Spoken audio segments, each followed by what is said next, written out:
Hi, everybody. I am Gerard, and I want to welcome you to this masterclass on crisis communications. Today, we are looking at the issue of workplace shootings and school shootings. Shootings in the United States have really reached an epidemic proportion. This year, sadly, we have seen the statistic that there have been more mass shootings than there have been days in the year. And as we mentioned in the promotion for this program, the likelihood of you having to respond to such an event is higher than it has ever been before. And as we go through the process today, I'm going to share with you some of my frustrations because since I'm in crisis communications, whenever there is breaking news, I get an alert from the Associated Press on my cell phone.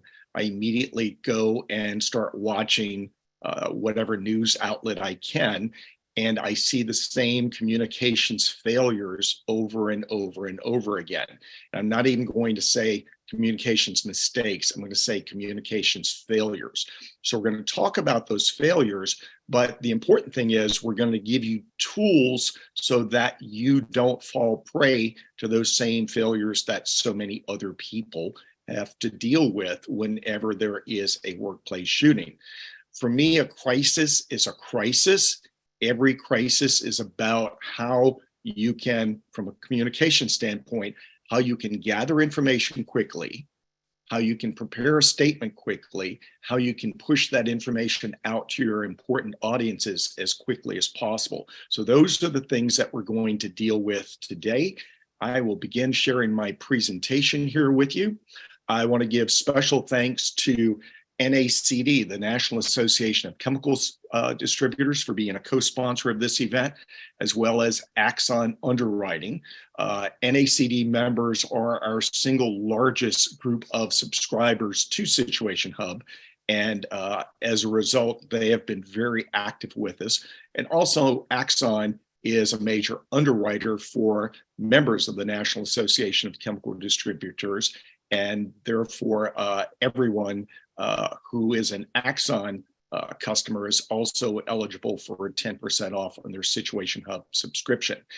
For those of you who haven't met me, and we've got a lot of new faces here, I've got a lot of great old friends back, but a lot of new faces. My name is Gerard Braud. I'm a crisis communications practitioner. My first career was a TV reporter. I was the guy who showed up on the scene of your event and started probing and asking you questions. As quickly as I could fire the questions, you were forced to answer them. I sat and watched people make the same mistakes over and over again. And after 15 years as a TV reporter, I decided I was going to leave and set up a media training company to train spokespeople. And as I started training spokespeople, there was more demand for crisis communications plans. So I invented a crisis communication system. That is a nice, big, large binder system that we use now. But this binder has now been cut down to about 50 pages. You used to carry 700 pages around. No longer do we have that because now I've invented the Situation Hub software platform. And the Situation Hub software platform actually automates most of your crisis communications functions. If you're not familiar with Situation Hub, it is a software platform that you can learn more about at situationhub.com. When the event is happening, members of your team can log into the software, computer, iPad, do it on the phone, wherever they are, they can log in. There are tabs that will show them specific events, and from those events they will answer questions and hit an alert team button, and then they're able to actually write a news release in as few as 90 seconds. I'll demonstrate a little bit of that for you later. Roy Balentine is our guest today. Roy and I have been friends and colleagues for probably more than 20 years. We met when we were both speaking at a conference in Mississippi. Roy is the former principal of Pearl High School. Many people don't realize it, but Roy was the principal when the very first school shooting happened. There have been so many of them that it's impossible for me to name them, but Roy unfortunately had to deal with this as the first person where there was a school with a mass shooting. He was a school principal for many years from various schools. He then became a school safety consultant. He's also been an executive director for a private school company. And currently he's director of education, sorry for the typo there, that S, at Mill Creek School. We're going to meet Roy and talk with Roy in just a few minutes. The objective on all of our classes is to share best practices, to get into some higher level thinking. And I like to always establish a community of learning. But I want to add that we also want to encourage action. Don't just sit and listen to this. When you're finished, you need to go back in your organization and start doing some of the things that we're going to talk about here. Don't just share the information. You have to set a goal, but a goal means you have to have timelines. We will do this within 30 days. We will do this within 15 days. Let's get to the point of actionable behavior here. So whenever I talk about crisis communications, I define it as any situation that has the ability to negatively affect an organization's revenue, reputation, and brand. So on the call today, we have chemical companies, we have utilities, electric, natural gas, we've got cable companies, we have hospitals, we have schools, we've got a variety of different organizations. And every organization has that ability to reach that threshold at which you will do damage to your revenue, reputation, and brand. Many people, we also have a lot of people here who are in public relations. Most people in public relations address this as reputation management. Nope, connect the dots. It's about revenue as well.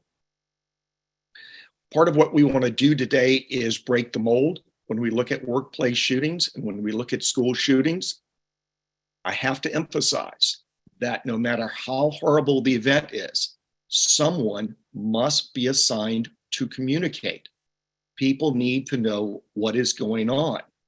And time and again, I will call people after events and ask them for evaluations. And they tell me no one could communicate because of the fog of war. Fog of war is not an excuse for you not to communicate. Everybody in an organization has a job. At least one person has to have the job to communicate. Hopefully more than one person has to have the responsibility to communicate. Just as if there is a chemical spill, yes, many people have to put on protective gear and go shut down the chemical release. But who isn't putting on a suit? Who can communicate? And the same thing happens with school shootings. Here's the sequence of events I see in every workplace or school shooting. There's the flashpoint event, the shooting starts. Then immediately social media blows up. And there is an enormous, just a massive amount of rumors and misinformation that immediately gets splashed all over social media. And then there is the panic factor. Families of the workers, families of the schools, the parents, whatever that shooting location is, there is then panic. And that panic causes people to do the wrong thing. They immediately head to the scene and create chaos so that first responders can't do their job. The event then ends, then the media comes in with speculation, then law enforcement takes over, and then there is a lack of information from official sources because law enforcement is giving all of their information. That lack of official information is where we're really going to dig into this today. The shooting happened to you, either at your company or at your school. Therefore, you own the event. And it is your responsibility to manage the expectations of your audiences. Families first, employees first. The two go hand in hand. I realize you can't have two groups first, but we're going to say families and employees or your primary audiences. Secondarily is the media because they're amplifying what you're doing. You have the responsibility to give actionable information. What do you want people to do? And know that there's a difference between notification and communications. Many of you on the call within your organization have a texting function where you can send out an alert schools have an alert that says school has been locked down. That's called a notification. That is not communications. That causes panic to ensue. And Situation Hub was invented in part to write a news release at the speed of social media so that when you're sending out that text notification, you're able to attach a link to the news release. The news release can be published online with a single button, and that gives you true communications. So here are some images that I pulled from the many shootings. This is how it goes down. The shooting starts and the SWAT team rolls. And then you've got police in standoff mode. And then the news helicopters come from above, and they circle and circle and circle, and they speculate, and there's no real information being given. And then the family members drive to the scene, and there's the horrific panic and anxiety that ensues, and the crowds gather, and the angst gathers, and chaos ensues as there's no real information. And then time and again, while the helicopters are circling overhead, here come the students or the employees coming out of the school. This is just horrific. These are probably fourth graders with their hands on their head. Here are workers from a company waiting for more information. Then there's the reunification that happens. And usually what happens in these situations is the media will find these people, the ones who are in the greatest angst, and they will interview them first for a very tearful interview. And then there's the reunification, and the media will talk to people, and you really don't understand anything. You just get the essence of the agony that's going on. And then usually police call a news conference, and the police tell you what a great job they did to disarm the shooter or to take down the shooter. And what is missing as law enforcement is talking about the operational aspects of this. What's missing is the compassion and the empathy that's needed by the people who are in angst. So this is where you really have to come in and be in charge of being the person who talks about empathy. The news cycle continues that there will be memorials immediately set up. Then it's followed by the tragic funeral stories. Then there's the community outrage story and public meetings. And then there is going to be the protest story. The sequence of events goes down almost the same way every time. And what we're going to call on you to do is to put systems in place so that you change that process. Our guest is Roy Balentine. As I mentioned earlier, he's the former principal of Pearl High School. The shooting at Pearl High School happened on October 1st, 1997.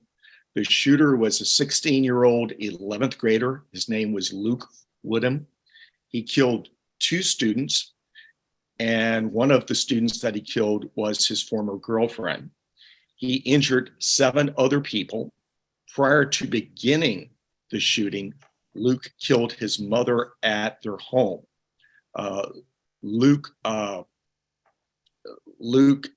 think, took a knife and stabbed his mother to death and then bludgeoned her. It was quite gruesome. But the expert on all of this is Roy Balentine. Roy, if you would, let's start off with the process of walk us through the details that you experienced from the time the event happened, that first shot, until the gunman was stopped by a member of your faculty. Walk us through that process. Okay, first of all, I'd just like to say thank you for Gerard for the opportunity to be here and share this valuable information that we unfortunately all need to have. And thank all of you who are participating. I saw some, I just got a little message from someone from Clinton, which is nearby to where I am. So I'm thankful for all of you. This was early in my career as a principal. I had been an assistant principal for 3 years in 2 different districts. And that same district, Pearl being one of them, had just moved from the junior high to the high school on July the 1st, 1997, and that happened on October 1st, 1997. typical day that you would think was just like any other school day or any other work day. You go in, everything's normal, everything seems fine.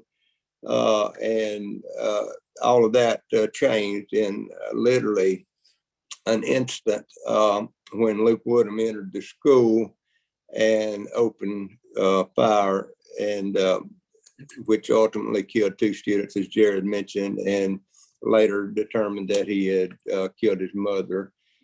A short while before coming to the school, I was in my office doing my normal little morning routine, getting ready to go outside. Pearl High School, I believe, started school, as I recall at the time, I think around 8:25 maybe. And so the students, some would come by their own vehicles, some would come by parents being dropped off, some would ride the school bus. So they came in at various times leading up until time for school to start. They gathered in the center of the school, which is called the Commons area. And this is the same area where they set up and serve lunch and use for other functions as well. But that's their congregating point each morning as they waited for school to begin. We were, going through our normal routine. I had lots of teachers on duty in the area, probably a ratio of 13-1. So we were well covered supervision wise. I had 2 other assistant principals at various places in the building. As I was getting some things done there in my office, my secretary had been out for a week or so on jury duty, as it turned out. And so I was getting something together to put on her desk for when she returned to work. And I suddenly heard these gunshots. And obviously I did not think they were gunshots, because you don't expect to hear gunshots in your school, not at that time, at least. Unfortunately, it's the shot factor is not nearly as great now as it was almost 26 years ago when this shooting occurred. So, I thought something had exploded, air conditioning, something, who knows, So I go out and realize what we're dealing with is someone with a gun. I did not recognize the student because, like I said, I'd only been there for 3 months, and only part of that time were students on campus, since school started sometime in August. He was not a student that I recognized or that I knew. And I immediately turned around, grabbed the phone to dial 911. All my staff did a great job of responding to the students, helping try to get them to areas of safety, into classrooms, and to places where they could be safe from the shooter. While I was talking to 911 to get the police on the way and emergency personnel on the way, I heard additional shots being fired. As soon as I could get off the phone with 911, I went back into the Commons, looked to try to determine where the shooter was, and started down one of the hallways. Someone told me that he had left the building. So I immediately went out of the building. And as soon as I got out of the front entrance to the building, I saw that one of my assistant principals, who was a member of the Mississippi Army National Guard at the time, a captain, he had, as I understand, recently been to visit his family or something out of town, and had a handgun in his truck locked up. And he was able to go out through the side of the building without being noticed, and retrieved his firearm, and was able to apprehend the student who had gotten into his car and was trying to get off campus. And as he was trying to leave, his car kind of spun around and near a stop sign, and he went off the road. By that time, the assistant principal was standing right beside him and held him at gunpoint, made him get out of the car, and as soon as he got him out of the car, had him secured so that he was no longer a threat. The police arrived, and of course they immediately took him into custody, and ultimately, the fact that he was apprehended that quickly, he did have I believe 35 additional rounds of ammunition in his car. And it was later determined, as the police did their investigating and interrogating of him, that he had felt like he would end in a hail of gunfire with the police, and that he would ultimately be killed by the police. So additional lives, including his, were actually saved due to the fact he was apprehended. But a lot of chaos began when he walked in and started the shooting incident. And as we go through, we'll talk more in detail about that. But it's needless to say, I had no training. Nothing I had studied in undergraduate or graduate school prepared me for what I was suddenly experiencing, and likewise for the rest of my staff. So let's talk about that chaos. The shooting has now stopped. The gunman is in custody. How quickly did panic ensue in the community? How quickly did word reach everybody? And I'm going to note for the audience, this is before social media. Tell us how fast. Yeah, I'm glad you made that point. I was prepared to say this was before social media, so God only knows how quickly it would spread now. I mean, obviously we all know, and from just our own personal lives and our work situations, how social media has impacted what we do. As a school principal later in my career, when social media did become commonplace, and everybody had a smartphone in their pocket or in their hand, even though they may not have been supposed to have them at school, things started being broadcast instantly. But even without social media, it's amazing how quickly the word spread within a matter of minutes. And I still do not know how the word got out so quickly, because we immediately started having parents trying to get on campus. We had people, onlookers. We had media, just an onslaught of media. We're part of the Jackson metro area, which is the largest populated area of Mississippi. Total metro area is probably close to 500,000 people.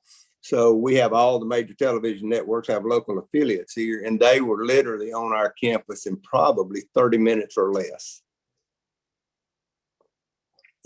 So when those media showed up, what did you have to do? How fast were you being interviewed? How prepared or unprepared were you for the onslaught of interviews? I was totally not prepared, needless to say. Again, nothing in my training included anything to do with media relations. Unfortunately, hopefully that's been fixed in some of the teacher and school and in all areas in the training programs. So hopefully that's been included. But I was not prepared at all. We knew what a crisis plan was. We knew what a crisis management plan was. We all probably had one. It was probably less than 10 pages long. It was probably on a shelf somewhere in everyone's office, gathering dust, simply because we knew we were supposed to have one, but nobody knew really what to do in those situations. Thankfully, I had a lot of people with some good judgment and a lot of compassionate people on my staff who were able to intervene as best we knew how to help secure the students and keep them as safe as possible, and other staff members as well. But with the media coming on site, it's like when you're trying to deal with the situation, you're trying to make sure that the air is secure. You're trying to make sure that everybody's being taken care of and getting the medical attention they need. And then you've got these media people that are trying to bug you to get interviews and trying to get in where they don't need to be, and at a particular time.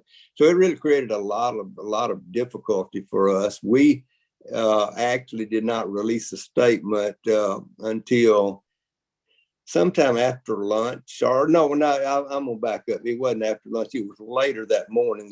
This happened early, like around a few minutes after 8. And so we probably, I think we held a press conference at the district office at about 11 o'clock.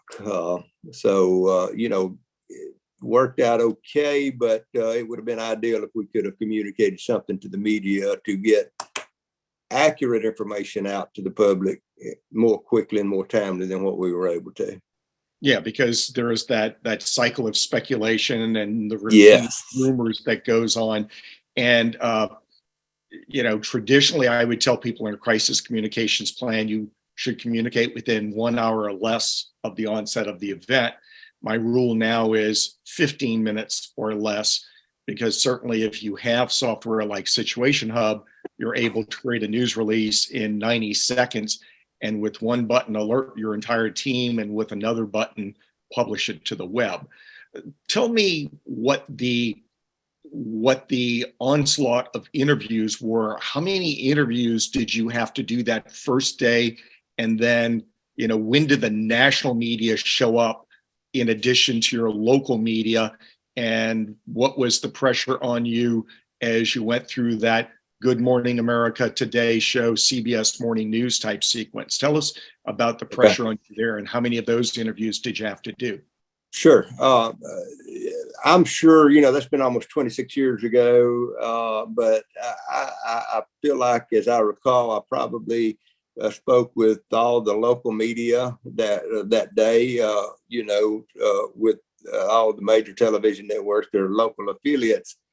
Did not actually start the main interviews with the national media until the following morning. However, they were on site within a few hours of the shooting happening. They started, NBC, ABC, CNN, CBS, all of them started sending media satellite trucks in within a few hours from some of their regional hubs like Atlanta, Dallas, and the ones that could get here the quickest. And and then that became a problem in and of itself. Just the fact of, okay, all of a sudden you've got large number, I don't even recall how many, satellite trucks that are on campus, and they got to be shown and given some kind of limits. I started interviews, the major interviews with national network the following morning, early before daylight on the following morning, with the Today Show. Did CNN that next morning, and then of course soon after, ABC, CBS, and of course, in addition to me, they were interviewing, other, probably the school superintendent maybe, and the police chief, and some of those. I never could have imagined how time consuming, or how much of an obstacle the media could create for in handling a situation like this. And literally into the beginning of the next week, this happened on a Wednesday morning. We had brought students back on campus on Friday.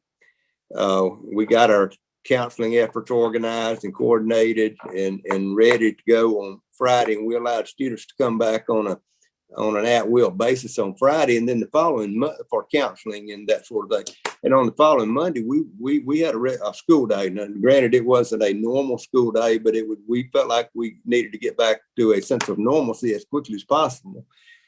And and I think that was the right decision. However, the media were still present. A lot of the national media, the satellite trucks, and all the reporters. On Monday, when more students came back to school, they were literally chasing people around the campus, students, trying to get interviews as they went from their car to the school, or to the school back to their car in the afternoon. So it's a very complex issue when you have a crisis of dealing with the media. And the neat thing about the media is, I'm not anti-media, and I don't want to sound like that. They can be a good outlet for getting the information out that needs to be gotten out, and for making sure that you're getting accurate information out. And timeliness of that is of the essence. And of course, as you mentioned, Gerard, being able to do that within minutes, you can curtail a lot of speculation, a lot of false information flying around, because the media is they're going to file a report, the sooner you can give them accurate information, the more likely that the community is going to have the right information and cut down on a lot of rumors. Of course, the rumor mill flies when a crisis happens. Yeah. Walk back a little bit and Okay. describe what it was like when parents started finding out, because I've heard you when you're on stage speaking about this, and it just gives me chills to try to imagine, the panic that ensues. And again, before social media was around, but tell us, how people were parking and what challenges the family Yes. members created. Certainly, yes. Pearl High School is located. Pearl, as I said, is a suburb of Jackson, Mississippi. Pearl has a great law enforcement, police department and emergency people. There's one way into Pearl High School. It's situated between Interstate 20 and US Highway 80. It's literally right between those two major highways. And there's one way in from US Highway 80. And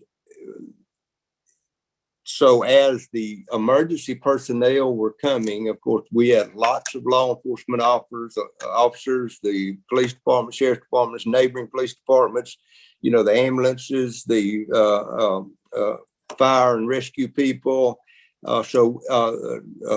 State troopers from the Highway Patrol Academy, which is nearby. A large contingent of those people came over because they were there for some training.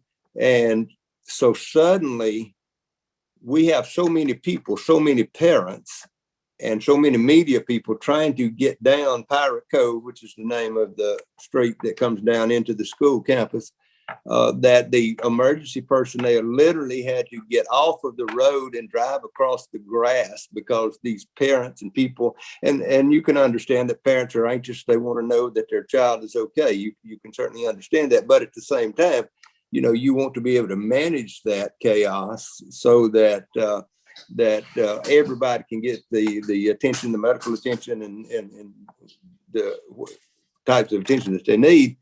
It was utterly, utter pandemonium on the entrance to the school. On the interstate, we had parents that literally parked on the side of Interstate 20.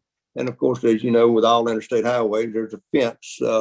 And they were climbing over a chain link fence, trying to get in onto the campus to get to the school to see what was going on, to see what and to check on their children.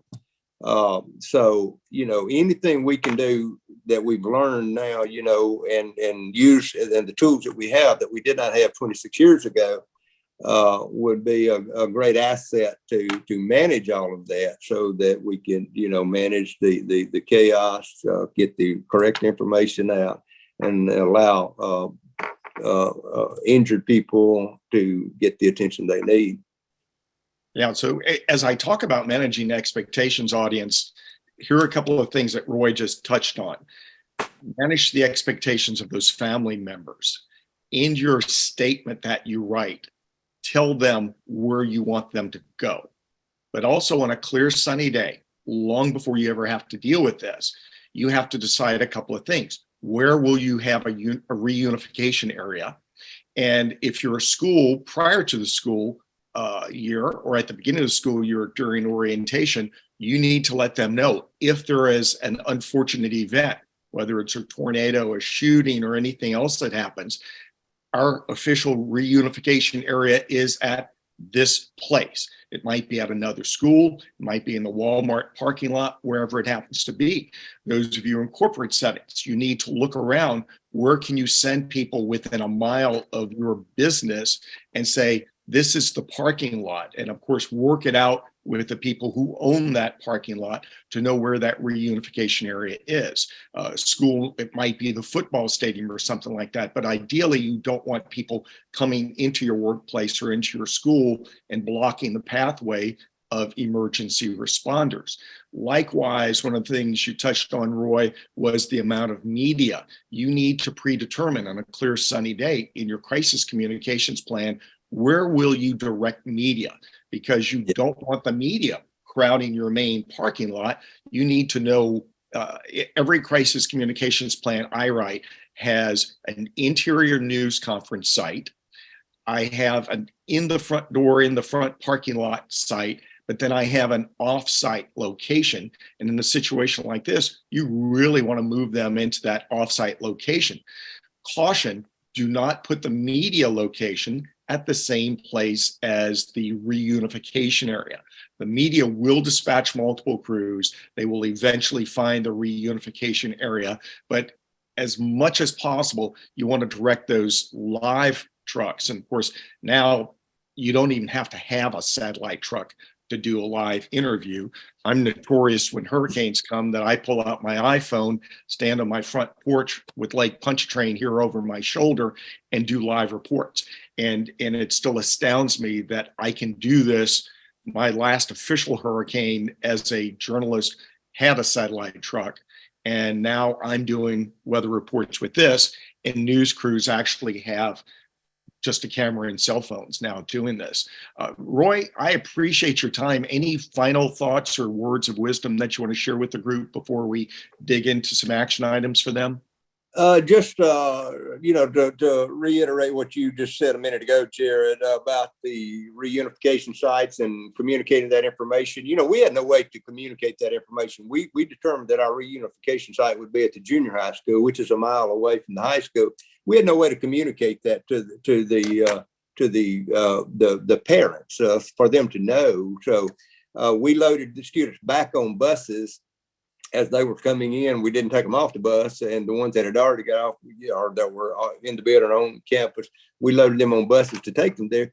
There was no way to communicate that, so that created chaos too. So the beauty of having the technology that we have now, perhaps, would be that you can get that information out to the parents. They can go straight to the unification site rather than coming to the school.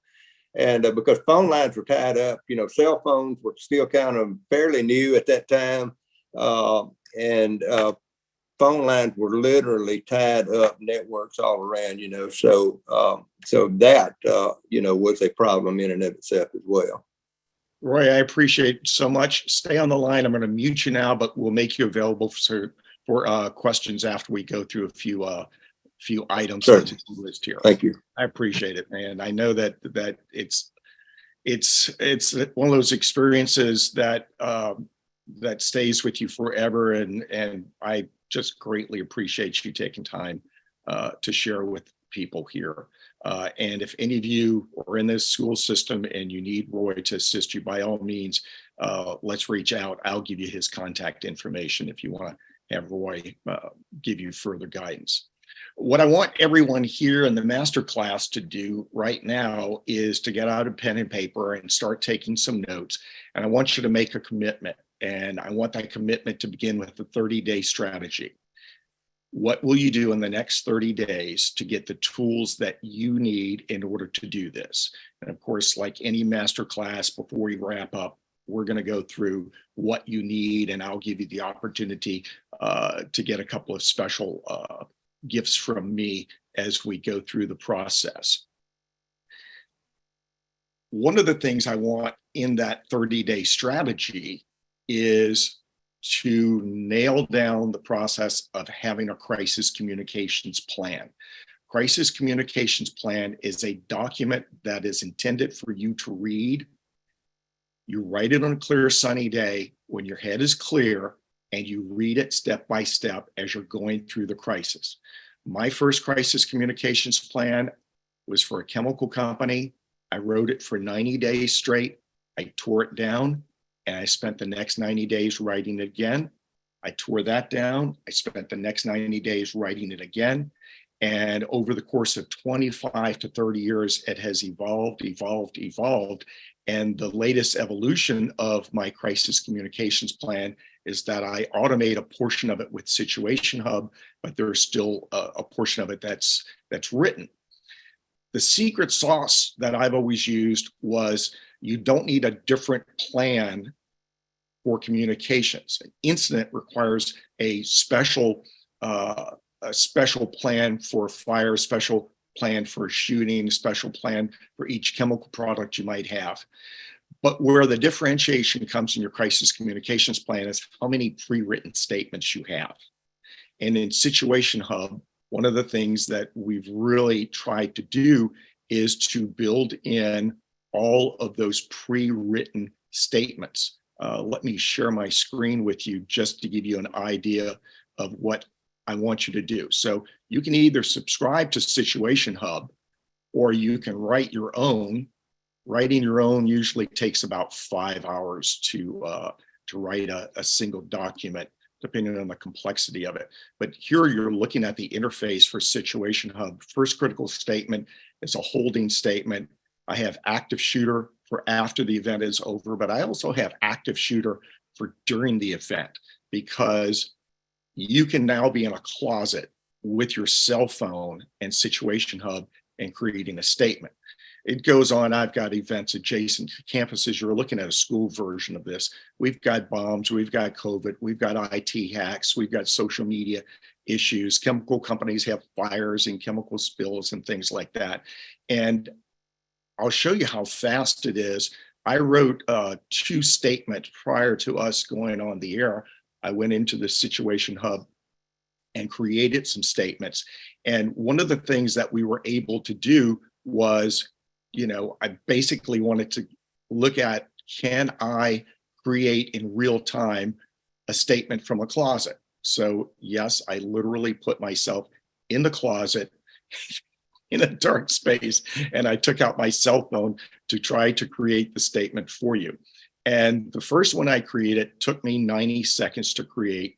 And this is what it says. I made up a school, Hillside School. At Hillside School, one of our goals is to always keep our students, parents, faculty, and staff in the community apprised of events at our school. We can confirm at this time we're responding to a shooting. The event began at approximately 12:30. The event is ongoing. The address is 123 Main Street. This is the location of Hillside Elementary School. We have no information on any potential fatalities. We have no information about any potential injuries. We have requested assistance from the Hillside Police Department and EMS. Members of our team are in the process of gathering additional facts about this event. As we have more details, we'll pass them on to you. We encourage everyone to avoid speculating about the facts of this incident. Likewise, we caution the public that what you see on social media may not be accurate. We encourage everyone to rely only on official information from official agencies that are responding. We ask the media and all interested parties to expect additional updates from us. In the meantime, please bear with us, and we'll post additional updates on our website. That was written in 90 seconds. I then have that ability to hit the alert team button, and that has sent out a text message and an email to everyone on my crisis management team. They then come into the situation room, and they're literally all able to read the statement. And one person serves as editor, and the rule is, are the facts correct? If the facts are correct, and you can edit anything in here, once you decide that the facts are correct, you can edit it.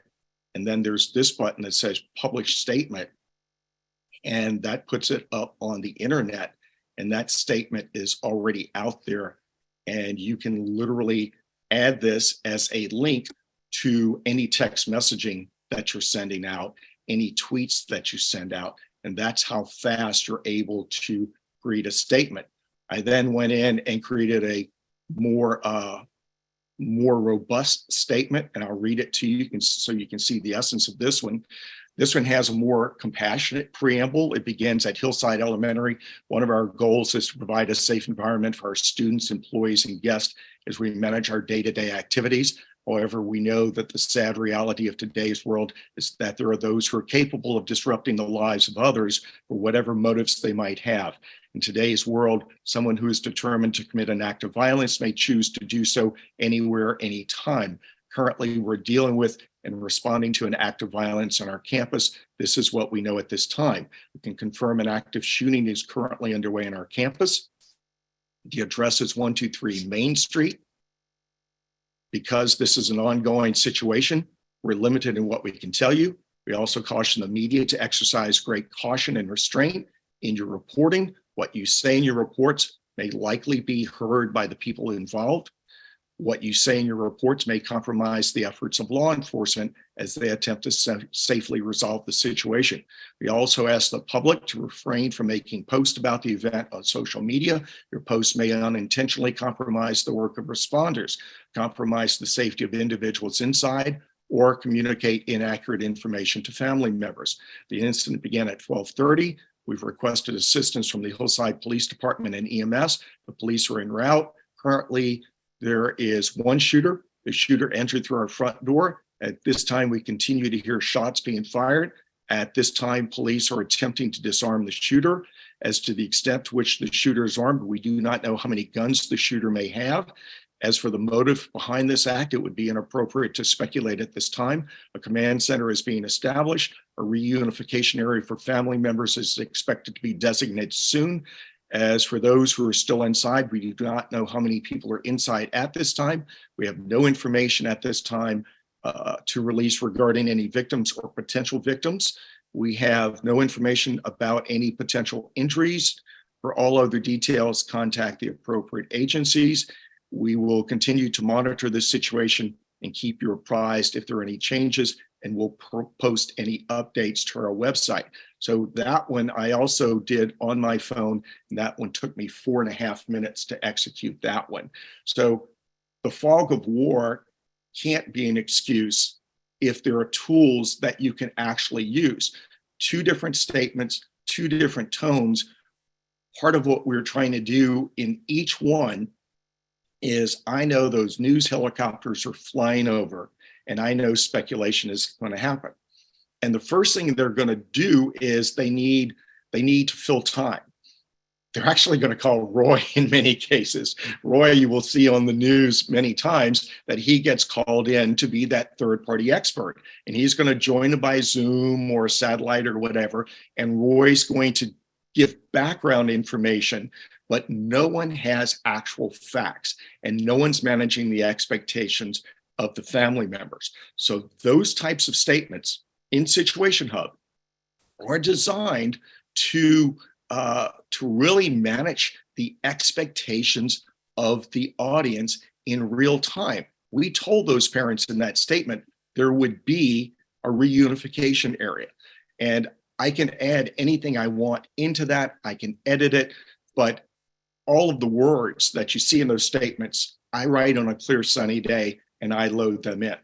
So in addition to what goes into that crisis communications plan, whether you're writing pre-written statements or whether you're using Situation Hub, Roy and I talked about this. You need to predetermine your news conference locations and predetermine your reunification areas and predetermine the cadence of news conferences. When will you have your first news conference? With Situation Hub, you've got that ability to put information on the web at the speed of social media and actually put out 2 statements. But then you're going to have to decide, okay, fog of war, who responds to the event? Fog of war, who's the designated spokesperson? Because media will be there in under 30 minutes. That has never changed. The other thing that you've got is the pressure of students or workers posting to social media as the event is going down. Many are streaming live on various social media platforms. So all of these factors have to be taken into consideration. You want to predetermine the cadence of your news conference within 1 hour, within 2 hours, 4 hours later, and the next day, et cetera, et cetera. Joint Information Command, JIC. You want instructions for that. I encourage everybody to go to situationhub.com, look at last month's or earlier this month. Earlier this month, we did a master class on the multi-day events with Joint Information Command. Watch that for more details. And then you've got to determine who will be trained as a spokesperson.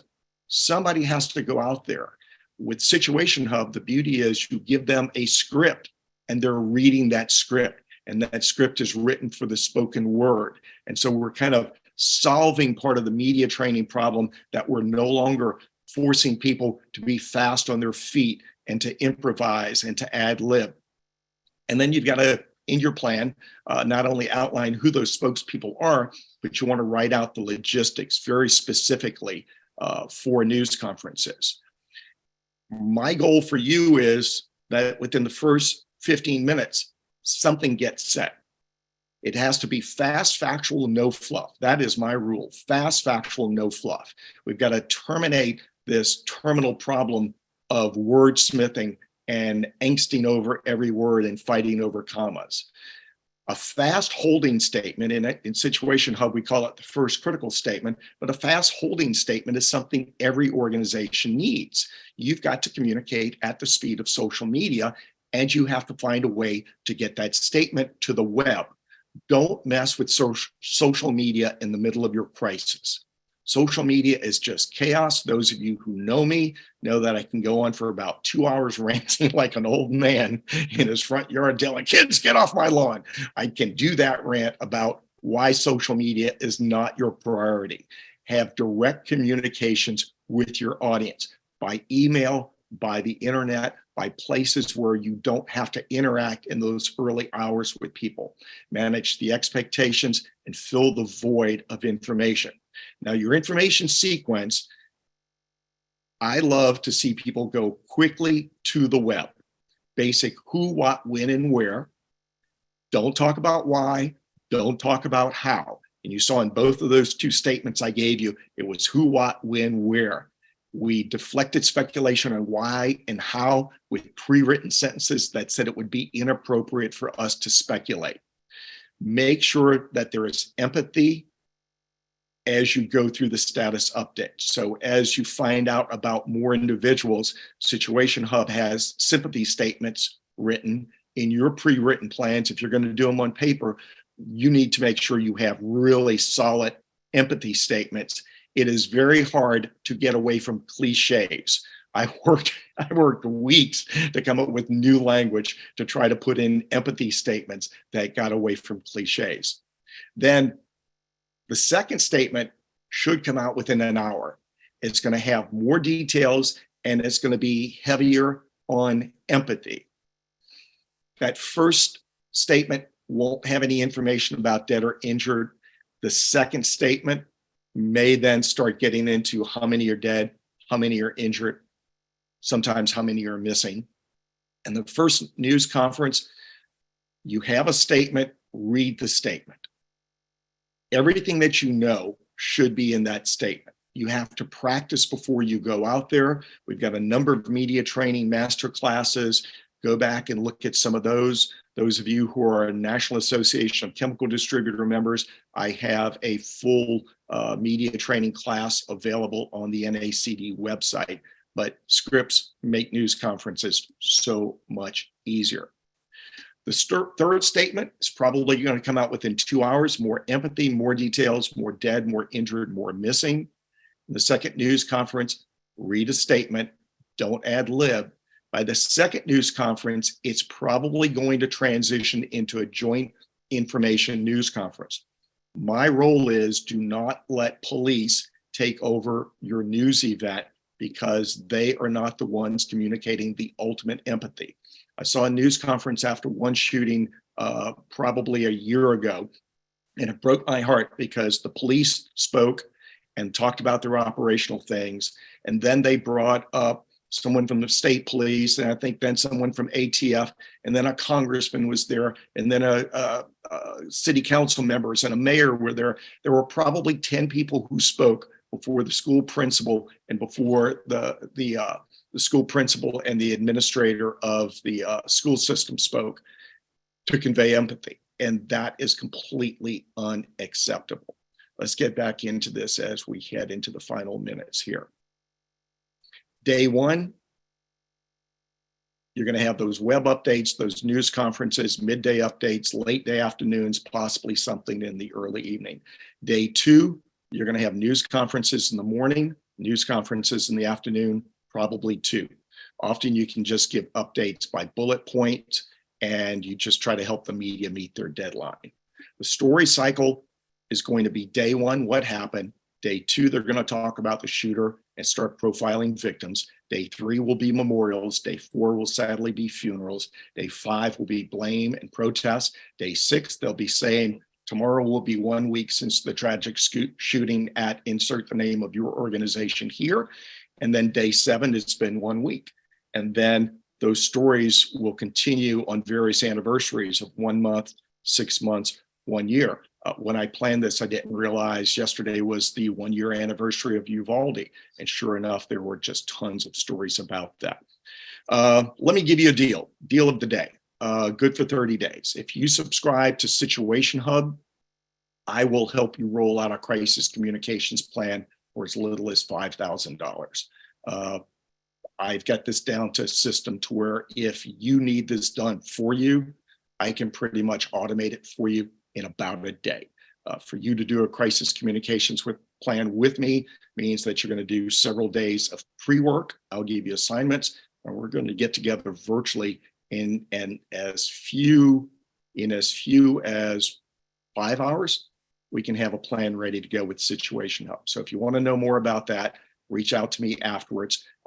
I'll make this available to you for 30 days. So between now and the 25th of June, if two companies want to do this on the same day, you'll each save $1,000 when you do that together. My contact information is here. 504-908-8188 is my cell phone number. I want to take some questions right now. Before I do that, I do want to thank NACD and Axon for sponsoring this event today. And I definitely want to thank Roy for being a part of this.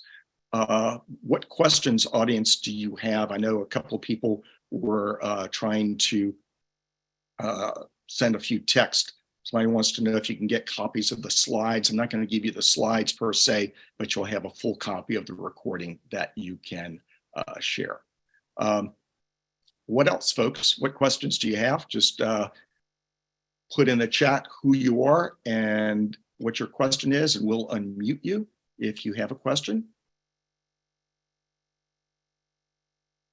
All right. I'm going to wrap up the class. I'm going to keep the line open for us to have discussions after we end the recording. So let me say this, Roy, any final thoughts that you want to share with the audience? I'm going to ask you to unmute Roy. And Roy, any final thoughts that you want to share with the audience? Nothing other than, Jared, than just, expect the unexpected. Now, that is a cliche. I'm going to use a cliche.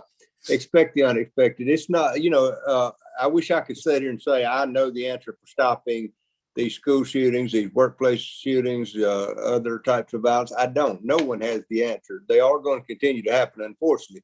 The key is to be prepared. And, granted, 26 years ago, we didn't have a roadmap to go by, but there are a lot of great tools such as Situation Hub. And I'm just thankful that school districts and corporations and companies and organizations have access to that type of technology. I appreciate that, Roy. We do have one question in the chat. Matt is asking if we can touch a bit more on the JIC, the Joint Information Command Center.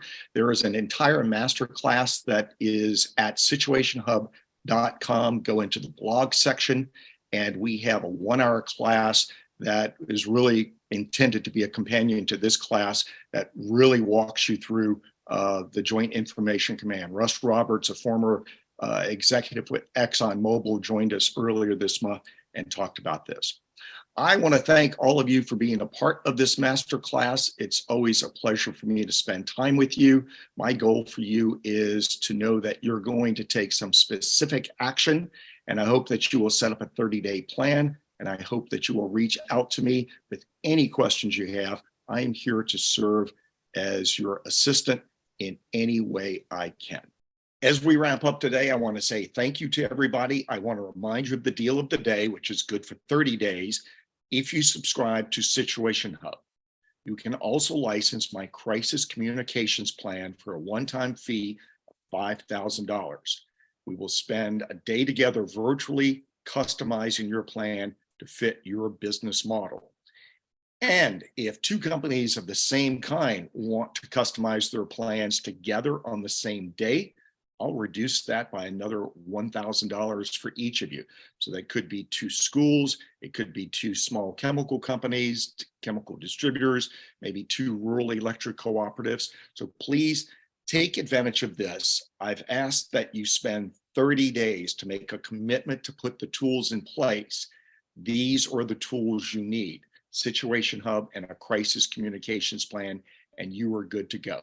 If you want to talk about it, here is the link to schedule a discovery call. You can ask me anything you want confidentially, and we can do a demo of Situation Hub. So make sure you book that as soon as possible. Thank you all for being a part of this masterclass on crisis communications.